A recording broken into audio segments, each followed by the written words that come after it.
al Señor, tu nombre, darte gloria, honra y honor.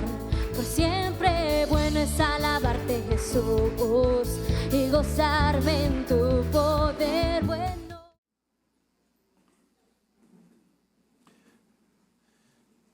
Yo no sé ustedes, pero alabar al Señor es el refresco necesario que todo ser humano necesita. En un mundo cada vez más acelerado, apurado, que cada vez pasa más rápido, ¿se ha dado cuenta usted que se está acabando julio? Me decía una hermana ayer, pastor, yo creo que yo estoy en enero todavía y ya estamos en julio. En un mundo que está tan acelerado, de locos. Venía con otra hermana acá en el carro y me dice, me robaron ayer. En un mundo donde está pasando de todo.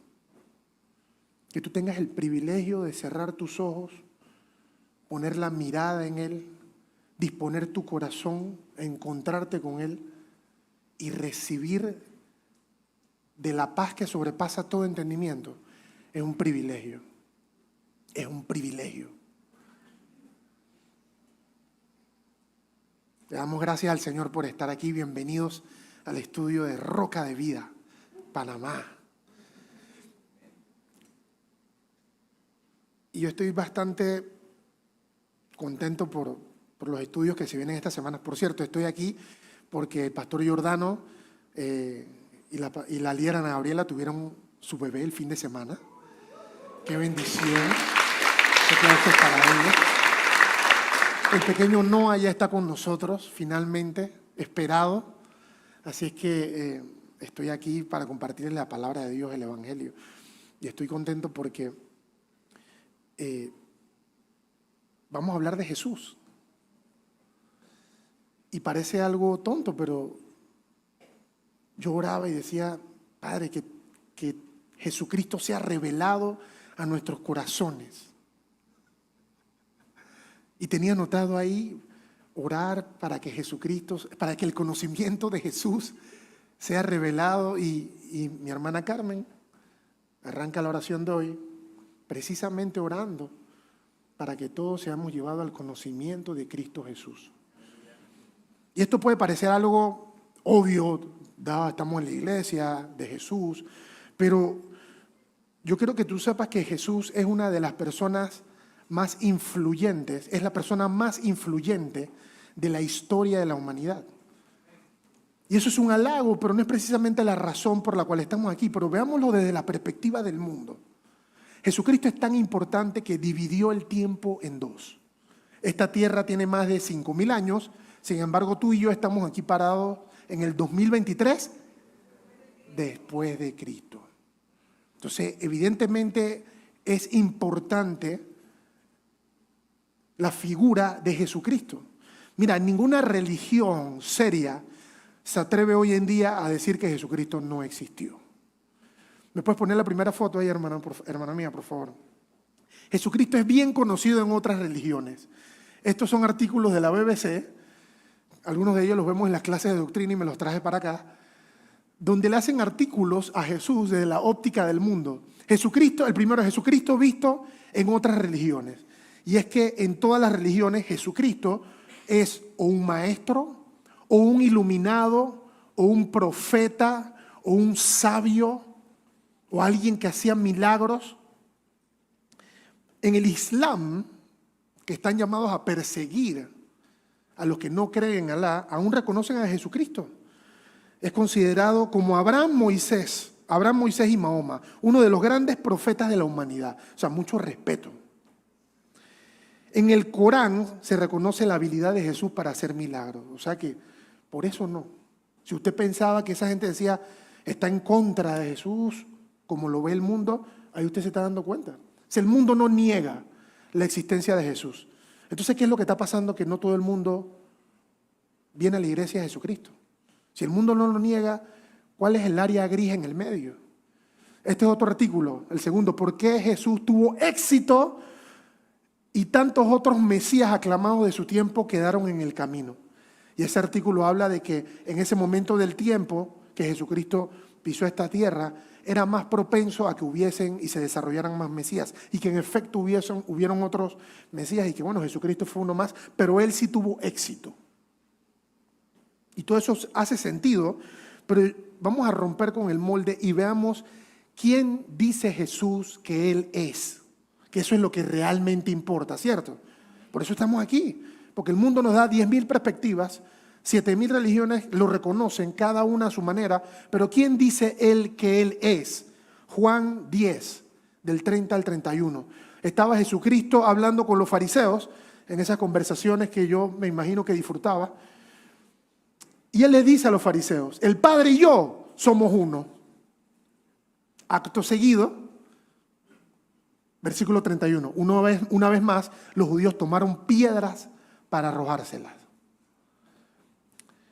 Jesucristo es Dios, es el Hijo de Dios hecho hombre. Ninguna de las otras religiones, ninguno de los otros sistemas de creencia reconocen esto. Y dice Jesús, nadie viene al Padre si no es a través de mí. Yo soy el camino, la verdad y la vida. Son aseveraciones, hermanos, que lo llevaron a la cruz. Su propio pueblo que lo esperaba lo llevó a la cruz precisamente por esas aseveraciones. Precisamente por ser tan radical y decir que él no es que es un maestro, él no es que es un profeta. Él es Dios hecho hombre y está vivo.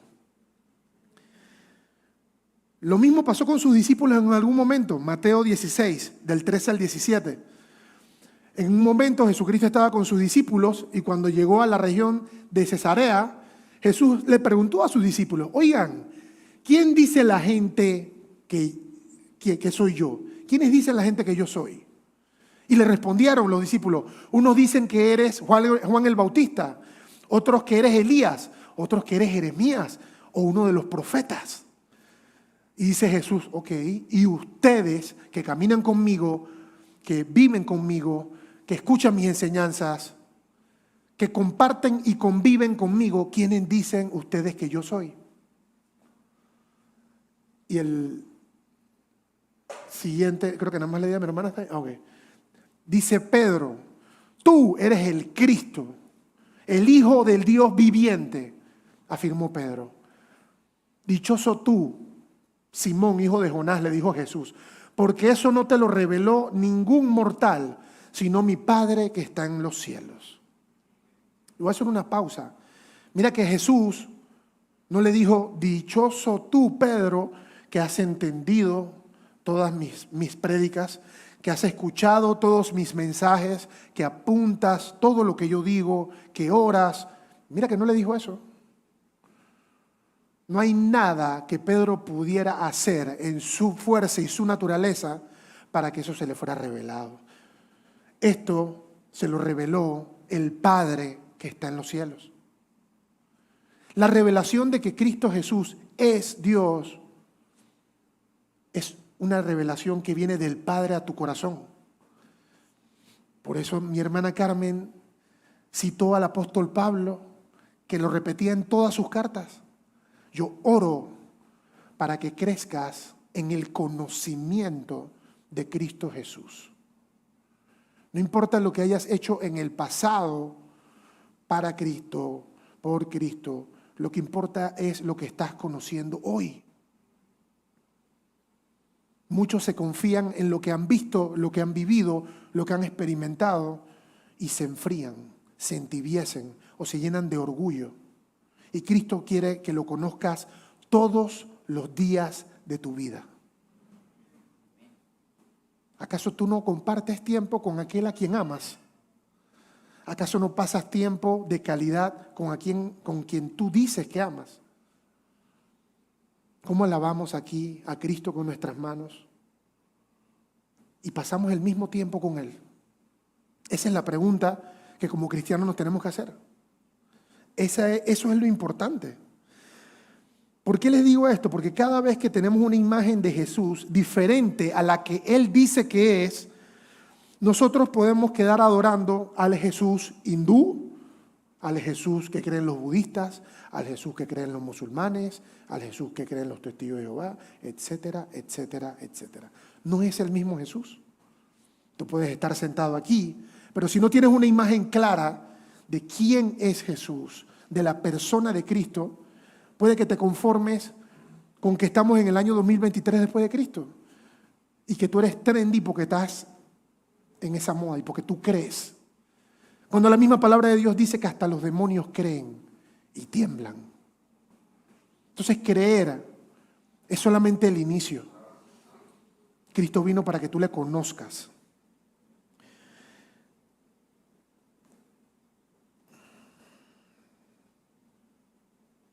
¿Cómo nos impacta el no tener una imagen correcta de Cristo en nuestra vida? Pues en nuestra identidad. Cuando nosotros no entendemos bien la figura de Cristo, oramos mal, oramos no alineados a su voluntad. Luego, cuando las cosas no se dan, entonces la culpa es de Dios, pues. Señor, ¿por qué demoras en contestarme? Cristo, ¿por qué me haces esto? Y esto no lo inventó yo, esto lo dice la Biblia, Santiago 4. Del 3 al 4. Dice Santiago, y cuando piden, no reciben porque piden con malas intenciones para satisfacer sus propias pasiones. Pausa. Si tú comienzas a leer hasta dice, yo no pido con malas intenciones, tú no vas a ser capaz de reconocer si tus intenciones son buenas o malas si tú solamente estás pensando en lo que te beneficia a ti, en lo que te interesa a ti y en las prioridades tuyas. El reino de los cielos consiste en morir a ti, para que tú seas glorificado en la voluntad de Cristo. Consiste en entregarle tu vida a Cristo, para que Cristo sea glorificado en tu vida. Entonces, un buen termómetro de nuestro caminar con Cristo son nuestras oraciones. ¿Cómo está nuestra vida en oración? Vivimos errantes a pesar de estar en la iglesia, vivimos errantes a pesar de decir que conocemos a Cristo. Es la pregunta para nosotros, ¿cómo está nuestra vida en Cristo? Porque estamos llamados a dar fruto. Y dar fruto no es caminar en perfección. Y eso lo vamos a ver hoy, casi me adelanto. Entonces, por todo esto que les he dicho hoy vamos a iniciar una sesión de estudios, hasta que Paz Gio regrese, de conociendo a Jesús, según la Biblia. Conociendo el carácter de Jesús, conociendo el corazón de Jesús. Y vamos a empezar por la razón por la que Él vino, por su propósito. ¿Para qué Jesús vino? Mateo 4. Justo aquí Jesucristo venía de ser bautizado. Jesucristo fue bautizado por Juan el Bautista, el Espíritu Santo lo llevó al desierto para ser tentado por Satanás. Una vez Él resistió la tentación, Satanás huyó, tal cual como lo dice la Biblia y como lo promete la Biblia contigo. Y cuando pasó esta prueba, Jesucristo oyó que habían encarcelado a Juan y regresó a Galilea. Y se fue de Nazaret hacia Capernaum. Y desde entonces, dice el versículo 17, Jesucristo comenzó a predicar.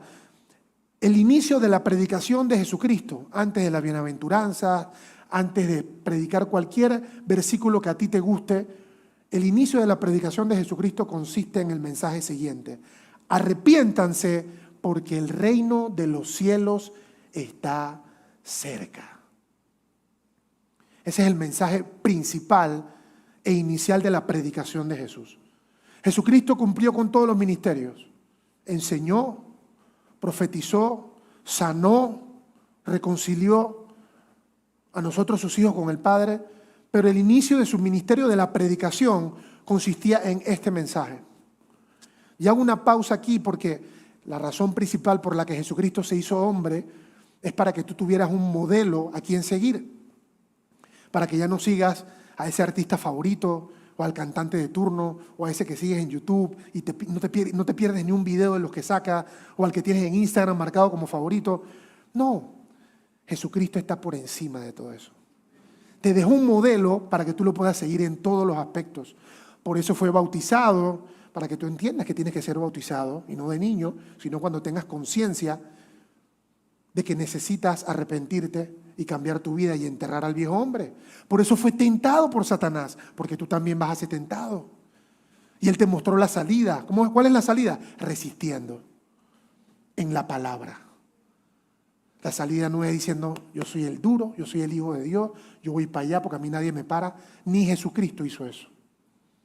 Entonces Jesucristo es nuestro modelo de todo, y justo aquí nos habla de que una vez recibió el Espíritu Santo, lo primero que hizo fue afirmarse en su propósito, tener una misión, y desde ya nos está enseñando algo. Cuando escribía esto me recordaba en este pedazo de lo importante que es para un hombre de Dios tener una misión, tener un propósito, porque si no, ¿a dónde va a llevar a su esposa? ¿A dónde va a llevar a su familia? ¿A dónde va a llevar a los que le siguen? Es sabroso decir el hombre, la cabeza del hogar. Es sabroso leer mujer, sométete. Pero tú tienes propósito. Tú sabes para dónde vas. Jesucristo te lo enseña. Fue bautizado, fue puesto a prueba, superó la tentación, se limpió. Voy a predicar arrepentimiento y el reino de los cielos. Propósito, propósito. Es lo primero que tenemos que buscar antes de ocuparnos de las cosas del mundo. Y justo el mensaje de arrepentimiento viene acompañado con el mensaje del reino. Lucas 4:43, Jesucristo lo confirma justo allí. Jesucristo, pero Él les dijo, es preciso que anuncie también a los demás pueblos las buenas nuevas del reino de Dios. ¿Por qué? Porque para esto fui enviado. Él sabía que iba a morir en la cruz, sabía que lo iba a dejar todo, pero tenía una misión que hacer. Entonces, ¿qué tan importante era conocer el reino de los cielos para los que escuchaban la predicación? ¿Qué tan claro o qué significa el reino de los cielos? Porque a veces decimos, y que el reino avance. Esto es para que el reino siga. Estoy sembrando en el reino, pero tú sabes qué es el reino. A ciencia cierta. Eso es lo que vamos a ver en la siguiente media hora. Jesucristo explica en 7 ocasiones en el libro de Mateo qué es el reino de Dios. De tal forma que nosotros podamos entender, porque vamos a partir de la premisa de que nosotros estamos incapacitados mentalmente y físicamente para entender la plenitud de la gloria de Dios, del reino de Dios con nuestra mente. Por eso Jesucristo utiliza parábolas para dejarnos entender en qué consiste el reino de los cielos. Y eso es lo que vamos a recorrer en los siguientes 30 minutos. Así que presten atención porque esto está brutal. Y esto es una revelación, porque las parábolas son para ayudarnos a entender. La primera vez que Jesucristo menciona el reino de los cielos en su predicación está en Mateo 13. De hecho, muchas están en Mateo 13. Mateo 13, del 24 al 30. Jesucristo habla de que el reino de los cielos es semejante a un hombre que sembró una buena semilla en su campo.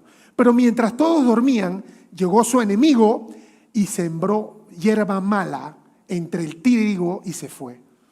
O sea, un campo bonito, bien cuidadito, bien chévere, y viene el enemigo y siembra una hierba mala y va para adelante. Cuando brotó el trigo, se formó la espiga, pero también creció la hierba mala. O sea que a medida que fue creciendo, también crecieron las cosas buenas, pero también creció la hierba mala. Los siervos fueron al dueño y le dijeron, Señor, ¿no sembró acaso usted una semilla buena en su campo? Entonces, ¿de dónde salió la mala hierba? Esto es obra del enemigo, les respondió el Señor. Entonces le preguntaron los siervos, ¿quiere usted que vayamos a arrancarla? No. Qué brutal, ¿eh? Porque yo hubiese ido, mira, que ni preguntando, pero hubiese metido la pata.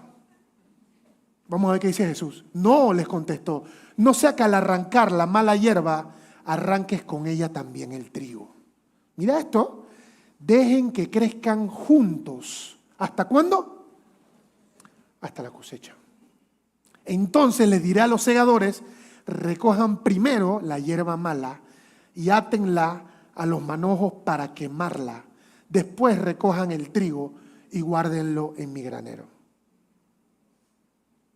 Jesucristo habla, la primera vez que menciona el reino de los cielos, se refiere a esto. Y la lección aquí es que en el reino de los cielos habrá tanto creyentes genuinos como creyentes falsos. Habrá gente que está sembrada en el mismo campo que tú, pero son cizaña. Entonces, ¿eso qué significa? Que tú vas a ir a arrancarlo porque tú vas a defender a Jesús y tú eres... Escrito está que seas paciente, que esperes, déjale la justicia a Dios, que a la hora de la cosecha, o bien dicho, a la hora del juicio, el Señor separará a la hierba mala de su cosecha, de su hierba buena. Así es que este es el primer principio del reino de los cielos. Esto deberíamos hacer un libro, ¿no? Cristianismo fundamental. En la iglesia también va a haber gente que habla bochinche, también va a haber gente que habla mal de otro, va a haber uno que te mira mal, va a haber un amargado, va a haber esto y lo otro. A veces nuestra propia expectativa de la iglesia de Cristo es la que nos aleja y nos lastima, porque está escrito. Jesucristo dijo, yo vengo por los enfermos, no por los que están sanos. Nosotros tenemos que entender que este espacio está lleno de personas que están enfermas, que están buscando sanidad en Cristo Jesús, pero están enfermas. Así es que, hermanos, esta primera parábola para entender el reino es para nosotros comprender que de todo hay en la viña del Señor. Eso no sé quién lo dijo, pero... La segunda vez que el Señor menciona el reino de los cielos es ahí mismo en Mateo 13. Justo después de esta parábola, en el versículo 31, Jesucristo arrancó diciendo, el reino de los cielos es como un grano de mostaza que un hombre sembró en su campo y aunque es la más pequeña de todas las semillas, cuando crece es la más grande de las hortalizas y se convierte en un árbol, de modo que vienen las aves y anidan en sus ramas. Aleluya. Gracias, Señor. Esto habla de que el reino puede comenzar pequeño. A veces la gente no abre célula en su casa porque dice, si yo no tengo mueble, ¿quién va a ir a mi casa si yo vivo en ese cuartito o en eso? Dice la palabra que si en lo poco le eres fiel, en lo mucho te pondrá. Y no es para que te dé otro cuarto o otro, no, es para que transforme tu vida. El otro cuarto, la otra casa, eso viene de la mano porque Dios es bueno. Pero el propósito real es para que tú seas transformado. Entonces, la segunda vez que Jesucristo habla del reino de Dios, hace una alusión de que no mide las cosas como la mide el mundo. Seamos sinceros. Si tú estás en el food court o en un lugar donde hay varios restaurantes y tú ves que hay 3 llenos y 1 vacío, por más que tú tengas bastante hambre, tú no te vas a meter al vacío seguramente porque tú dices, eso está vacío por algo. Ahí no va nadie, ni la mamá del dueño. Eso está grave, ¿eh? Yo no voy para allá y te vas a hacer tu fila. El reino de los cielos no funciona así. Y eso es lo que quiere decir esta parábola. Que el reino puede comenzar pequeño y poco impresionante, pero eventualmente crecerá y se extenderá, no por tu habilidad, sino porque es el reino de Dios. Porque la voluntad del Padre es que le conozcan. Así que tu labor es confiar y tener fe y creer que si en lo poco le eres fiel, en lo mucho te pondrá. ¿Cómo vamos? ¿Vamos bien? Les dije que estaba brutal. Más adelante, justo después de este versículo, Jesucristo cita otra parábola del reino de los cielos. Mateo 13:33. Jesús les puso otra comparación más. Todo esto va de seguido en Mateo 13. Dice, con el reino de Dios pasa lo mismo que con la harina. Cuando una mujer pone en ella un poquito de levadura, ese poquito hace crecer toda la masa. Hablando otro principio del reino, que explica que el reino de Dios tiene una influencia transformadora que se va a extender a todo lo que toca. Por eso es que tú dices, voy a establecer el reino aquí. En mi trabajo, en mi oficina, en mi departamento, en donde sea que yo esté, voy a establecer el reino aquí. Porque yo entiendo que el reino de Dios es como la harina. Que si yo le agrego, aunque sea lo más mínimo de medida, de levadura, va a crecer. De eso se trata. La pregunta es, ¿tú lo crees? Todos los que dijimos amén, tenemos la responsabilidad entonces de llevar el reino a donde estemos. Porque Jesucristo lo dice. Y si tú quieres ver y comprobar que lo que Jesucristo dice es verdad, hazlo. Haz la parte que te toca a ti. Más adelante, en Mateo 13, del 44 al 46, Jesucristo habla de dos parábolas que tienen el mismo significado.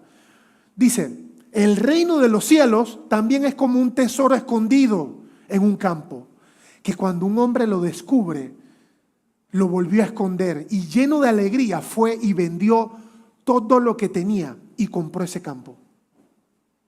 También se parece el reino de los cielos a un comerciante que andaba buscando perlas finas, una perla preciosa. Y cuando encontró una de gran valor, fue y vendió todo lo que tenía y la compró. Estos dos hablan de lo mismo. Habla del valor del reino de los cielos, pero del valor que tiene que ser revelado hacia ti por Cristo Jesús. No importa cuántas veces yo te lea esto, si en tu corazón el reino de los cielos no es tan valioso como lo que aparece aquí, te vas a seguir tropezando con la misma piedra una y otra vez. Porque podemos leer, podemos decir voy a hacerlo, pero la revelación del valor del reino solo llega con la intimidad en Cristo Jesús. Eso solamente te lo dice Jesús en lo íntimo.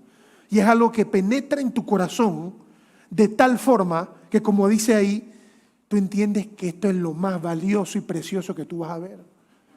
Y estás dispuesto a venderlo todo, a dejarlo todo por Él. Y ahí es cuando tus decisiones cambian. Ya tú dices, yo no voy a buscar al siervo o a la sierva. Voy a esperar que Cristo sea el que lo traiga. En vez de pensar, se tiene que transformar él o ella, me tengo que transformar yo. Todo cambia en la medida que tu mente es transformada por la revelación del valor del reino de Dios en tu vida.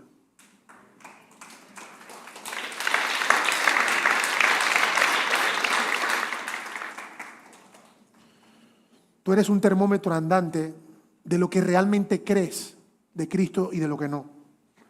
Es cuestión de poner la Biblia a un lado y poner tu caminar y tus acciones en el otro y corroborar y ver el fruto. Y esto es entre tú y el Señor. Nadie vive contigo. Bueno, a lo mejor sí, la familia que están aquí, ¿no? Pero los demás hermanos no viven contigo, el pastor no vive contigo, tu mentor no vive contigo. Lo sabes tú y Cristo. Y llegará el momento en el que todos tendremos que pararnos delante del trono a rendir cuentas. Y tú vas a escoger cómo va a ser ese momento para ti. ¿Va a ser un momento triste? ¿O va a ser un momento feliz y de gloria donde vas a poder decir, papá, perseveré, llegué al final, a la meta, como lo dijo el apóstol Pablo? Depende de lo que hagas todos los días. Depende de la decisión que tomes todos los días, bajo el entendimiento de que el reino de los cielos está aquí.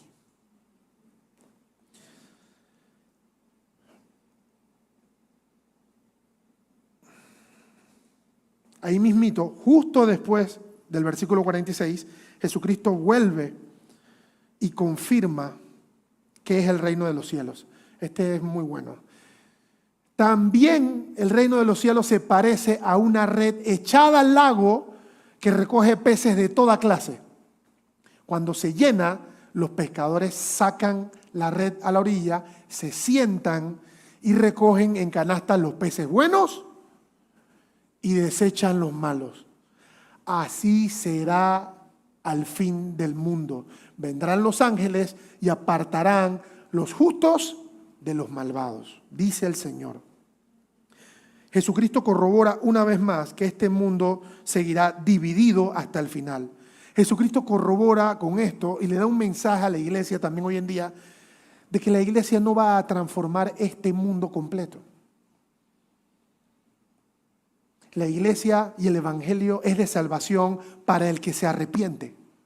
Para el que no, es de condenación. De tal manera amó Dios al mundo que envió a su único Hijo para que el que crea en Él sea salvo. Y 2 versículos más abajo dice, y el que no cree ya está condenado. O sea, no es que va a recibir, no es un tiempo futuro, ya está condenado. Y te lo digo porque este es el evangelio completo. Todas las promesas hermosas que lees en la Biblia, que Él no te abandonará, que Él siempre estará de tu lado, que todo obra para bien, tiene esa misma condición, que tú realmente le aceptes y le creas, pero que vivas en ese supuesto, para que tú puedas comprobar que la voluntad de Dios es buena, agradable y perfecta. La sexta, Mateo 18, del 23 en adelante, todavía no me la pongas, porque esta la voy a resumir, porque es bastante larga. Aquí Jesucristo habla de que el reino de los cielos es semejante a un rey que quiso ajustar cuentas con sus siervos. Para ese entonces los reyes, eran dueños de todo y ellos le permitían a sus siervos tener ciertas propiedades, tener ciertos beneficios, pero los siervos tenían que pagar de cierta forma. Y esta parábola habla de que el rey iba a ajustar cuentas con sus siervos y que había un siervo que le debía al rey y no le podía pagar. Y como la justicia es que si no puedes pagar, eso tiene consecuencias, por justicia el rey dijo, bueno, que vendan a su esposa, que vendan a sus hijos, que vendan todo lo que tiene para que él pague. Pero el siervo imploró en misericordia, Señor, no hagas esto conmigo. Perdóname la deuda, por favor. Y el rey le dijo, está bien, tu deuda ha sido perdonada. Saliendo de ese lugar, el siervo se encuentra a alguien que le debía plata a él. ¿Y qué ustedes creen? Papá, ya se están riendo, ustedes saben, ¿eh? Está bien, está bien, estamos siendo sinceros. Y el siervo le fue a cobrar, hey, págame lo que me debes, que vas a estar. No, que no tengo plata. Bueno, yo no, págame lo que me debes. ¿Y qué dice el versículo del 32 al 35? Que creo que es.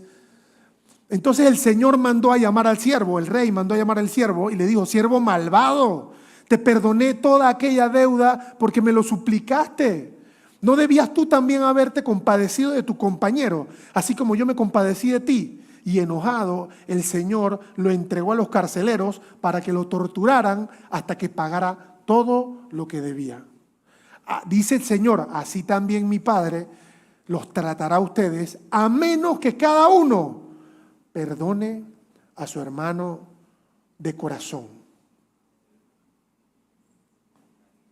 Aquí te das cuenta que el reino de los cielos no es un espacio físico o geográfico, como Israel lo esperaba.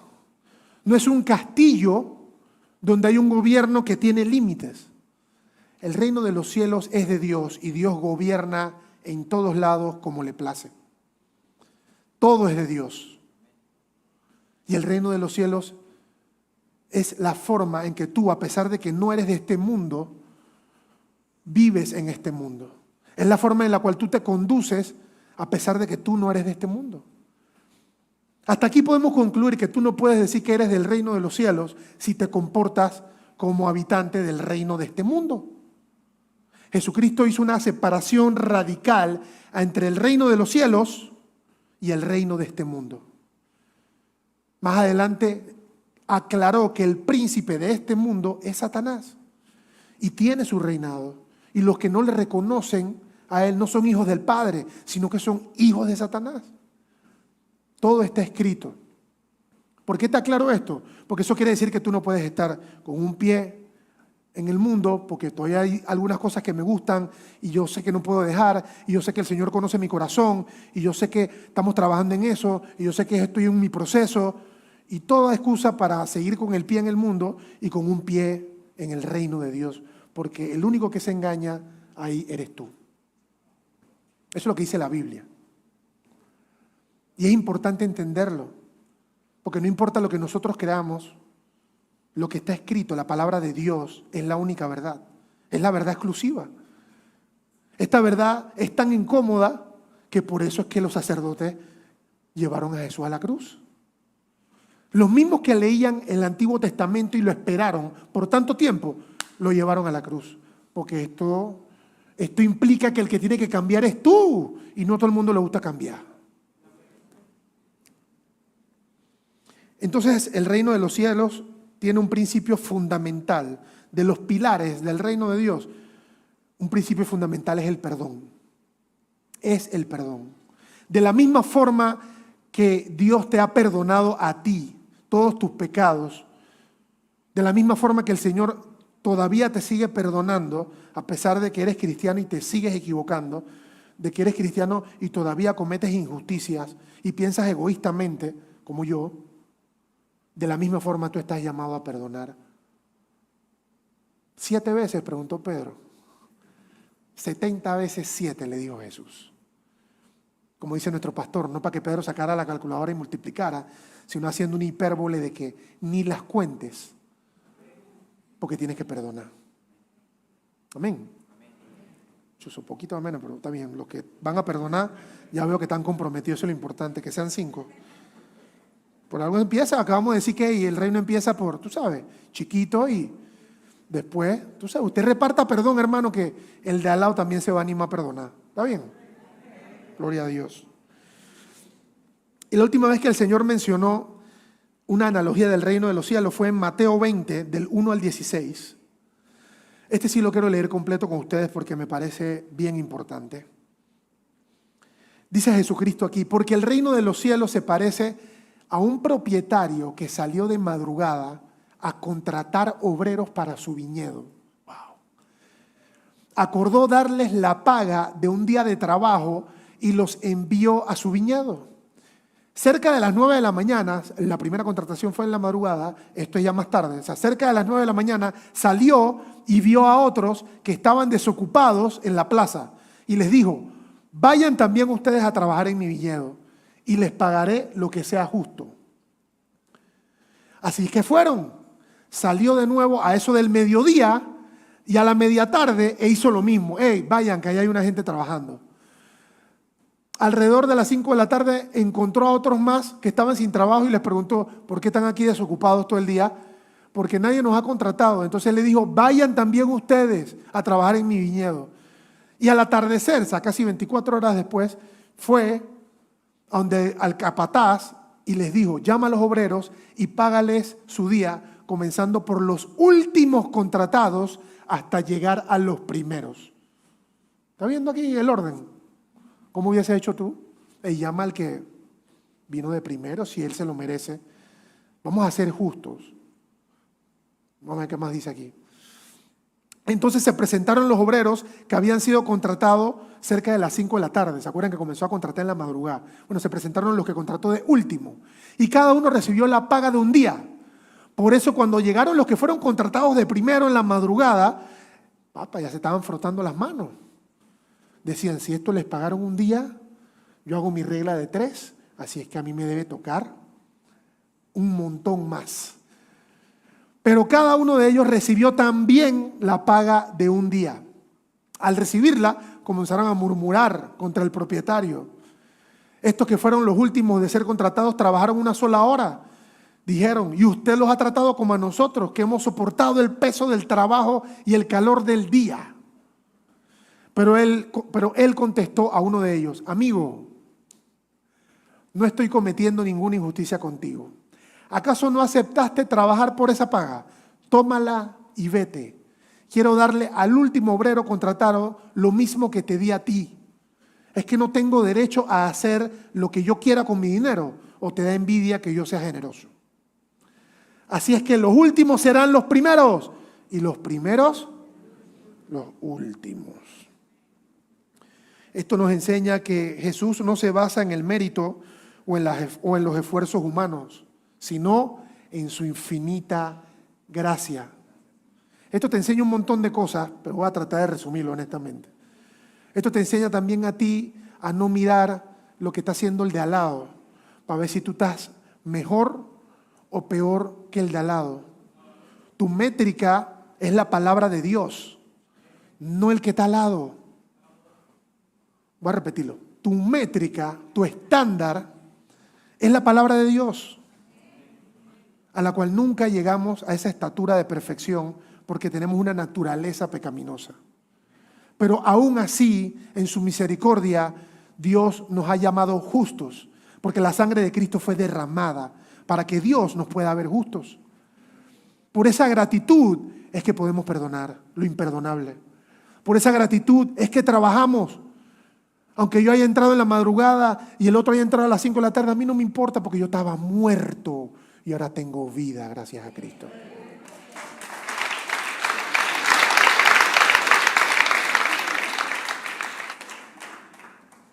En eso consiste el reino de los cielos.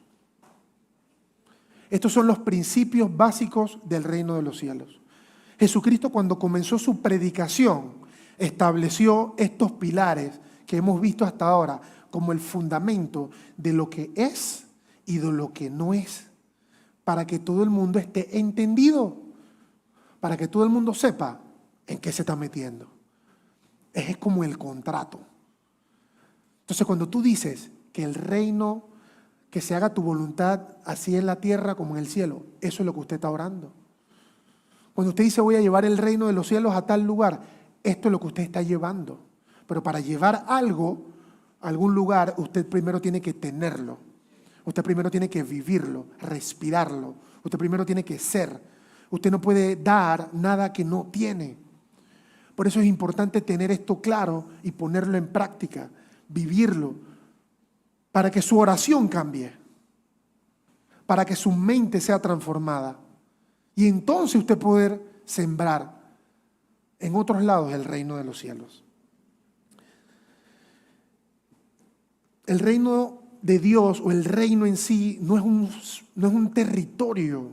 El reino en sí es la forma en que Dios demuestra que sí hay justicia y que Él está en control. Mi esposa se ríe cada vez que yo digo esto, pero a mí me encantaba aplicar la justicia con mis manos. Cuando salió esa película del Justiciero de Denzel Washington, yo sentía que esto es que así, esa es la que es. Porque lo malo, malo, lo bueno, bueno. Y chuzo, me daba un gozo ver la película sediento de justicia y el tipo quebrando huesos a tutiplén haciendo justicia. Hasta que yo comencé a entender y a creer que la justicia es del Señor. Que sí hay justicia, pero no es mía. Yo estoy llamado a confiar y a vivir en paz. A confiar y a vivir en paz. ¿Qué significa eso? Que yo no puedo decir que yo confío y por acá adentro estoy orando y que Señor, trae tu justicia a ese hijo de él. No puedo. Mi corazón tiene que demostrar que yo confío y que yo creo en la justicia de Dios.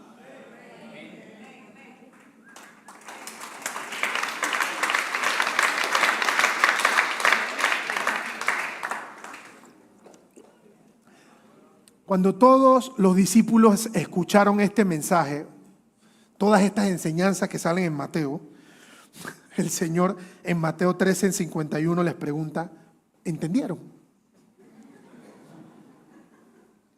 ¿Han entendido todo esto? Dice el Señor. Le respondieron sí. Yo lo dudo, pero dicen ellos que sí. A mí me tomó poco leída.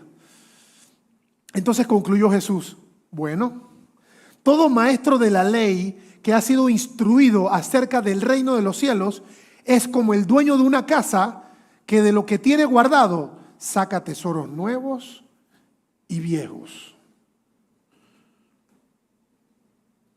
Esto es una alusión de que ahora que ustedes, así como ellos, ahora que han recibido y entendido esto, son responsables de vivirlo y de llevarlo a otro lado.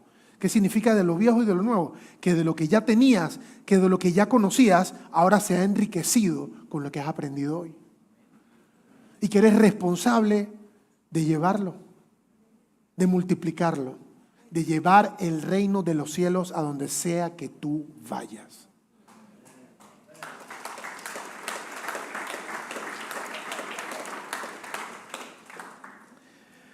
Este es el fundamento o la base de la predicación de Cristo. Y como les dije, vamos a estar en los siguientes estudios conociendo a Jesús, a su misión, a lo que Él realmente separó del mundo y su reino, para que usted realmente aprenda y entienda cuándo usted está caminando en el Espíritu y viviendo en el Espíritu y cuándo está cerca de pisar la carne, cerca del mundo. La predicación de Jesús consistía esencialmente en esto. Y todo lo demás en el Evangelio se trata precisamente de esto. Las cartas que Pablo escribió a las iglesias era para enseñarles cómo vivir una vida cristiana en base a estos preceptos del reino. Todo el Nuevo Testamento consiste en llevar este mensaje de arrepentimiento y salvación a través del establecimiento del reino de los cielos en la tierra. Así de importante es esto. ¿Cuándo se cumplió todo esto? Porque este es Jesucristo enseñándoles a ellos, pero ellos todavía no habían sido enviados. Ellos estaban en su proceso de formación. Cuando Jesucristo fue a la cruz del Calvario para separarse de cualquiera de los otros mesías, maestros, profetas que vimos al inicio de otras religiones, Jesucristo hizo lo que nadie ha hecho: resucitar al tercer día, cumplir lo que prometió. La tumba está vacía. Cristo está vivo.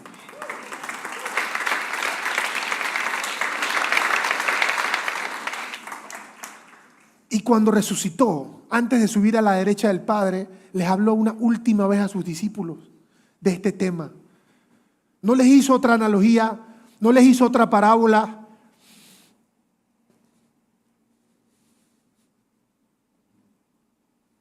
Les dijo: toda potestad se me ha sido dada en el cielo y en la tierra.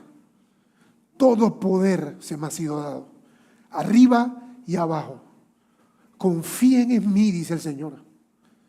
Todo lo puedes en Cristo que te fortalece. Pero tienes que confiar y creer en Él. Tú eres capaz de llevar el reino de los cielos a donde vayas, pero tienes que conocerle primero a Él. Todo poder se le ha sido dado a Él. Mismo poder que tienes tú a través del Espíritu Santo de Dios que habita y vive en ti. Dejemos de enfocarnos en las pequeñeces de este mundo, en lo que este mundo se preocupa, y comencemos a poner la mirada en las prioridades de Cristo.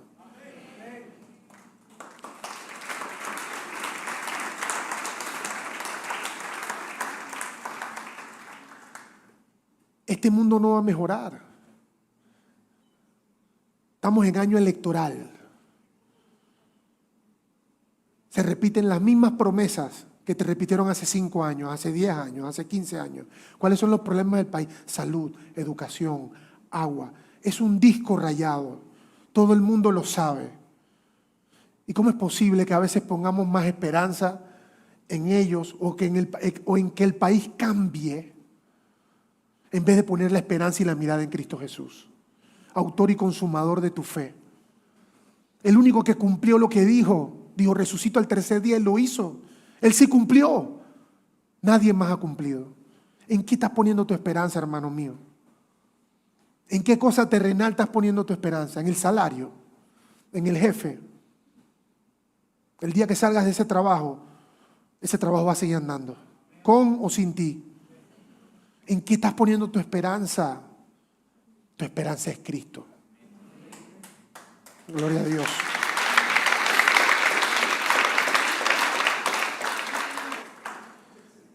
Con esto cerramos el estudio.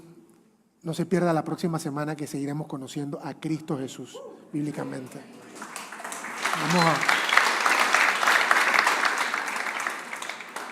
Vamos a orar para cerrar nuestro estudio. Y después no se vaya, que vienen unos anuncios importantes.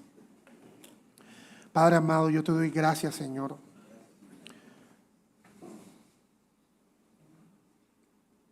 Yo te doy gracias por tu palabra, Padre. Yo te doy gracias por tu misericordia, por tanto amor. Te doy gracias por dejarnos tu palabra, por venir a salvarnos, por venir a transformar nuestra mente, Señor. Por ayudarnos a ser transformados por completo. Por darnos esa paz que sobrepasa todo entendimiento a través de la confianza que tenemos en ti, Cristo Jesús. Padre, yo te pido en esta hora que tú te le reveles de una manera sobrenatural a cada uno de los que está aquí presente, Señor.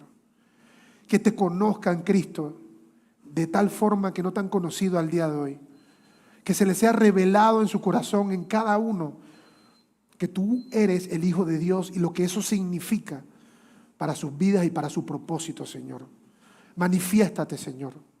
Hazte presente, Padre, en la vida de cada uno de los que están aquí, Señor, para que sean transformados. Que seamos parte de ese trigo, de esa cosecha por la cual tú vienes al final de los tiempos, Señor. Tú has prometido una mejor tierra que no es esta. Tú has prometido un lugar bueno, libre de toda maldad, que no es este. Y allí es a donde queremos habitar y vivir contigo, Jesús. Gracias, papá, por tanto amor. Te amamos y te pedimos todo esto en el nombre de Jesús. Amén y amén. Bueno es alabar al Señor, tu nombre, darte gloria, honra y honor. Por siempre bueno es alabarte, Jesús, y gozarme en tu poder.